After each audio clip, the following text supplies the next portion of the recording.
Good afternoon, West in the world.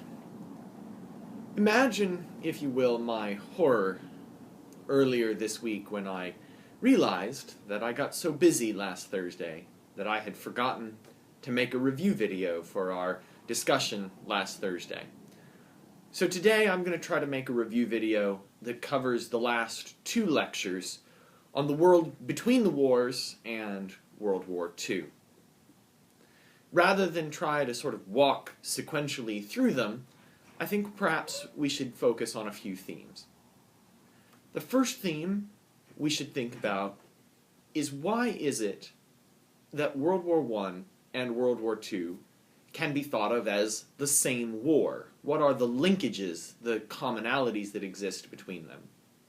Well, amongst the things that we have been talking about, that we've identified as related to both wars, are ideas like nationalism.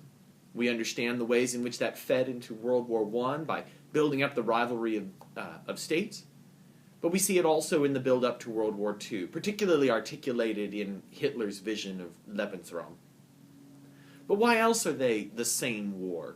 Well, the combatants remain much the same. Germany, opposed primarily by Russia, now the Soviet Union in World War II, and Great Britain and France, as well as the United States of America. They are also, of course, and this perhaps is the most obvious reason that they are considered one and the same, directly linked by the Treaty of Versailles. The efforts to end World War I had exacted such a humiliating price from Germany that it's eventually going to feed directly into the outbreak of a new world war to help set the stage for the rise of Adolf Hitler. More than that, though, we see that Hitler exploits common ideas that are shared not just by Germans but by Europeans at large. Ideas about democracy, ideas about race. These ideas he's going to transform into his own particular ideology of German superiority. But why are they not the same war? What is different about World War I and World War II? Perhaps the most obvious difference is the scope and the scale of the war. We said this morning that World War I is a world war in large part because there is eventually a related Second World War. It is itself fought largely in Europe. But World War II is a truly global conflict. And not just in the sense that it spans the physical globe, but in the ways in which it affects the lives of non-combatants, via the Holocaust, via casualties related to war, via the creation of refugees.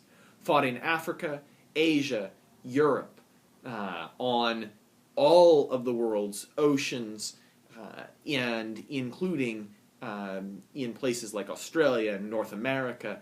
World War II truly does span the globe, affecting lives in virtually every part of the world. What then can we say about the consequences of these wars and of this whole era of the two world wars? What's going to come of all of this devastation? There are two, I think, important things interlinked. The first of them is that we see the creation of a new world order. The old empires of the 19th century, Britain, France, Germany, Austria, Belgium, etc., are done away with, or on their last legs. In their place arise two new superpowers, the United States and the Soviet Union. What else comes of it? Well, the causes and the effort to build moral direction for World War II also leads Western states, the United States and Great Britain foremost amongst them, to articulate a vision of a world of equality, self-determination, and respect for human rights. This is language that will backfire in some ways on them in the years that follow as the Cold War order emerges and as the process of decolonization begins to play itself out.